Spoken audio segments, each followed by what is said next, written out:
it's been a really long time since my last update. And why?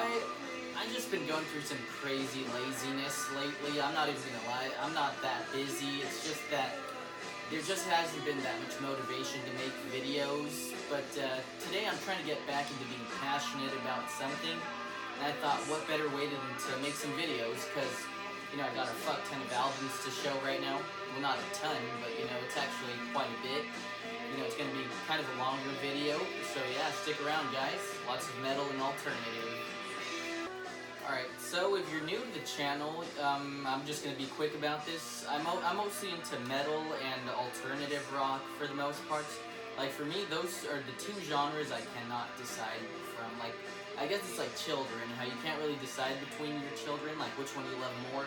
That's me in metal and alternative. Like, I just love both of the genres, so I got a mix between both of the genres here.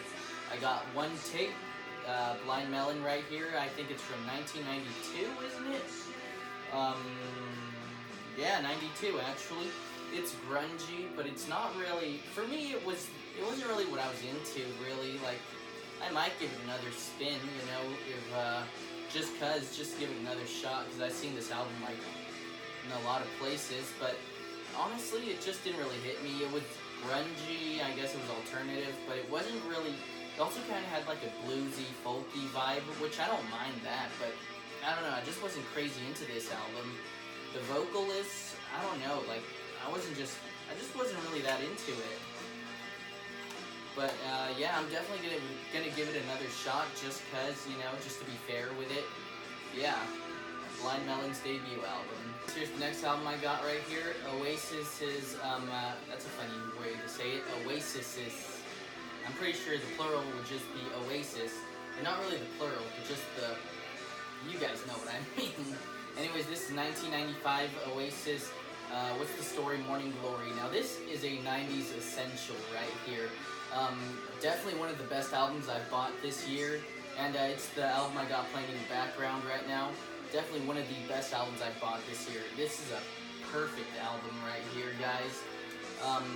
Britpop, some people call it. I remember Andy from Cloudy Miler was saying he doesn't really like the term Britpop, because what if a band from Brazil wants to play this type of music? Would it not make it Britpop anymore? So I definitely get his argument right there, and I agree with him. You know, this is some great stuff, you know. This is like 90s essential, alternative essential. I just love it. The production's clean. The song structure is really tight. I love it. It's a really soft album, not a heavy album at all. It's a really mellow album. Check it out if you're into that stuff, guys. Next album I'm going to show here is 1993, The Breeders' Last Splash. Now, I was actually listening to it yesterday, and this is actually an original issue. I don't know if you guys can see it. There's a sticker right here that says original issue. I actually got this one at Amoeba when I went to go see Alice in Chains, like late August. And I did make a video on that, like a vlog style video, which I'm going to be uploading sometime next week after. We'll see what's up, but yeah, I already have that video finished. But anyways, this album is fantastic. I've seen it, like, I don't want to say all over the place like that Blind Melon album, but I've seen it quite a bit of times out in the wild, and I finally decided to buy it. It was only like $4, and it was an original issue, so I was like, fuck yeah, I'm buying that. I'm buying that. Anyways, this is some really good, I don't know if you would call it grunge, or what it would be called. This band actually toured with Nirvana back in the day, so I thought that was cool. It's kind of an experimental album also, because you definitely get a funny vibe with this album, and sometimes it does get a little experimental for me. But you know, the production's pretty good. It's not overly produced, and it's not like, but it's not really like a raw sounding album either. It's just about right when it comes to the production. They got the two twins, actually. Yeah, they got twins in the band. One of them is the singer. I think they both sing. I'm not 100% sure. Definitely check this out if you're into alternative, I guess. Really good album, guys, from the 90s. Check it out. Alright, here's the next album I'm going to show. I was going to say second album. I don't know why, but yeah, this is the next album I'm going to show, and I know a lot of my subs are like, finally, some metal. This guy's showing some metal. But yeah, we got some old school death metal with Obituary's Cause of Death from 1990. Now, the first couple times I listened to this album, it didn't really do too much for me.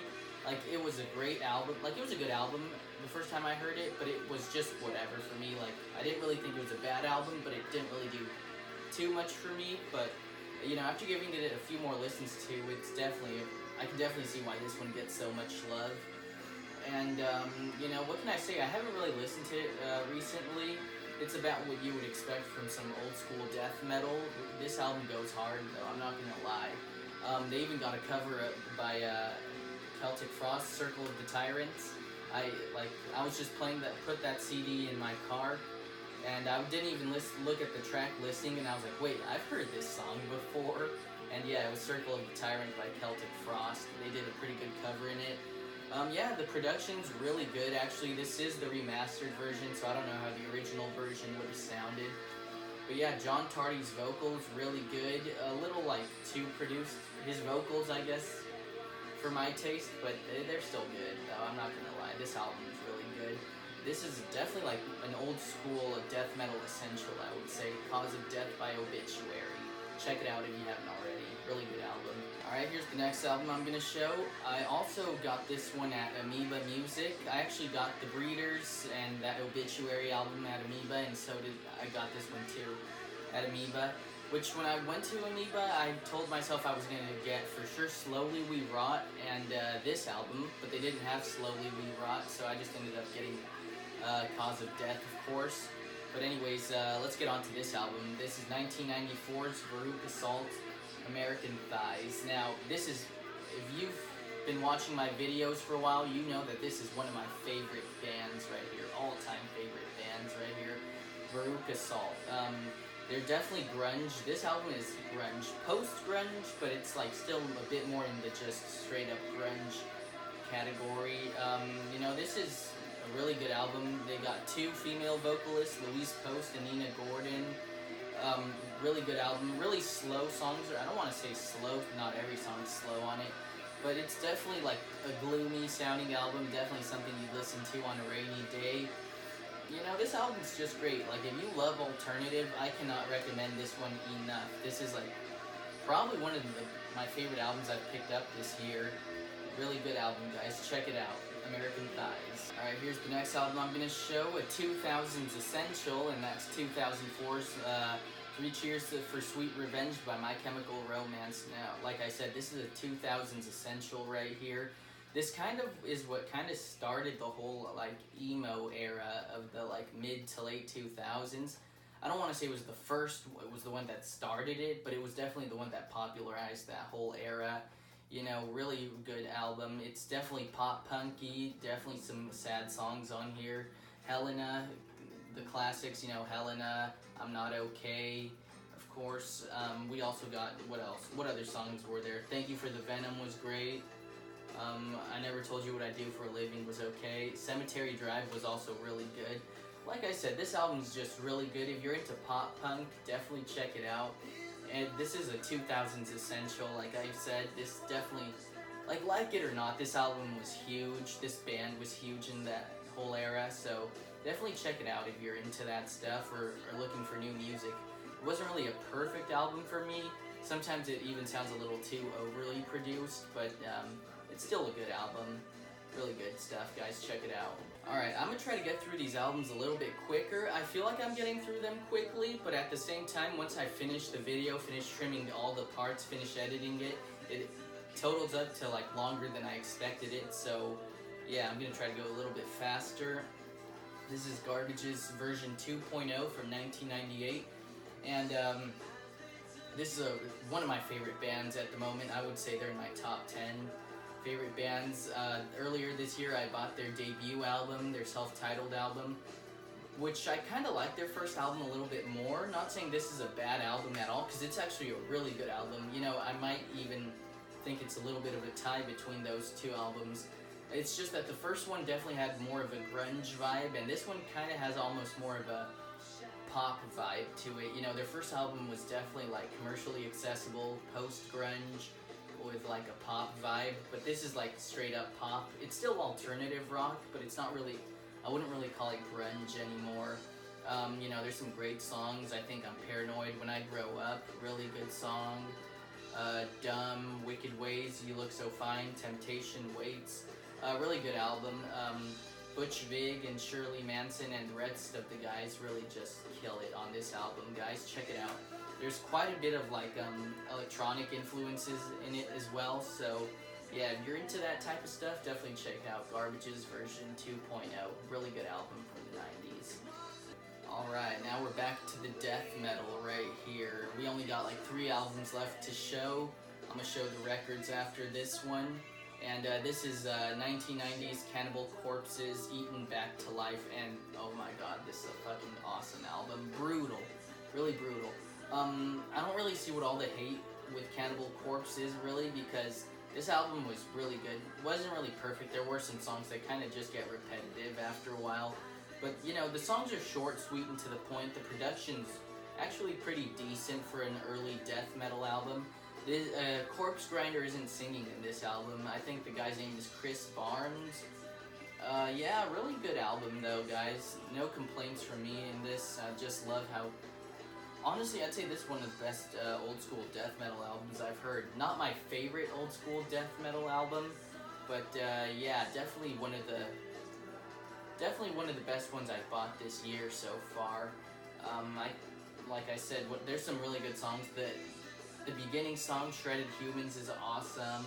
Put Them to Death, Bloody Chunks, The Undead Will Feast. You know, this whole album is just extremely graphic. It really deserved that parental advisory sticker right there. But, you know, it's a fucking awesome album, guys. Death metal essential, maybe even. I don't know, but, you know, it's a really good album, guys. Check it out. I'm definitely looking forward to getting more stuff by Cannibal Corpse. Alright, here's the next album I'm going to show, and that's 1987's Mayhem's Death Crush. Awesome Norwegian black metal. I was going to say death metal. I couldn't be furthest from the truth. But yeah, this is straight up black metal, true cult, whatever you want to call it. Really good stuff. It's only like 20-something minutes long, a little bit under half an hour, which is pretty short, but you know, and considering the price I paid for it, it might not really have been that worth it, but I mean, the cover, you know, like vinyl, the main reason why I buy vinyl, I guess, is mostly for like, just how collectible it is. I mean, personally, my favorite format, CD, and vinyl's great, but it's just overpriced at times. Like, I bought this $25, which isn't a lot, but if you buy like 2 $25 records, it adds up to $50 and so on and so forth. And yeah, it does get pretty pricey after a while, so that's why I've just been buying more CDs lately. Don't worry, I'm still gonna buy vinyl. But anyways, yeah, this album, the production, raw. You know, like some of the albums I showed earlier today are just like, some of them are like borderline overproduced. This one, some would say it's underproduced, because for some people, like black metal, like the quality is just what turns them off from black metal. You know, the quality is just really lo-fi, but honestly, I think it just makes it sound better, to be honest. Really good stuff here. We got some really graphic lyrics right here. Some really good stuff. I just love the tone on the guitars. They actually call the guitars Hieronymus, right? Instead of guitars, it says Death Saw, and I can really get that vibe. Like, you get these like buzz saw-like effects on the guitar. Really good stuff. It's on beautiful 180 gram vinyl. Really good stuff, guys. Check this out if you're getting into black metal. Really good album. You can't go wrong with this. Mayhem's Death Crush. Alright, and here's the next album I'm going to show. 1984's Bathory's debut album. I like how I'm showing this like really hard-ass like albums right here, and then I got like this really mellow album playing in the background. You know, I got diversity in my taste. You know, I think that's important. But anyways, let's get on to this album, because that's what this one's about. Yeah, Bathory's debut album. I haven't spun it in a while, but it kind of blew my mind first time I heard it. You know, like for me, sometimes it takes multiple listens to get into an album. Because actually, first time I kind of listened to Mayhem's Death Crush, first time I bought it actually, because I have heard songs from it like on YouTube before buying it. But But yeah, when I bought it, it took a few listen-tos to like really get into it. And yeah, after a while I got into it. But this album, I got into it from the get-go. Just black metal masterpiece. I would say it's arguably one of my favorite black metal albums at the moment. I'd say it's a tie right now between this one and Transylvanian Hunger by Dark Throne, which I still need to get. Yeah, like I said, the quality is like really, just really raw. I don't want to say it's bad because, well, yeah, I guess it is bad, but it definitely like makes the music, just gives the music a certain effect that makes it sound great, really, for black metal. The vocalists, really good stuff. The guitar tones, really good.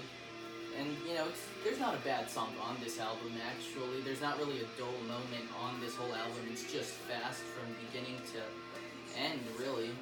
Here we got the vinyl again. And yeah, guys, this is actually a really good album. If you're trying to get into black metal, you know, before you check out Death Crush by Mayhem, definitely give this a listen to. If you're trying to get into black metal, listen to it with an open mind. You know, keep in mind that the quality is going to be, I guess, shitty, if you want to call it that. But yeah, guys, definitely check it out if you're trying to get into black metal. Really good album, guys.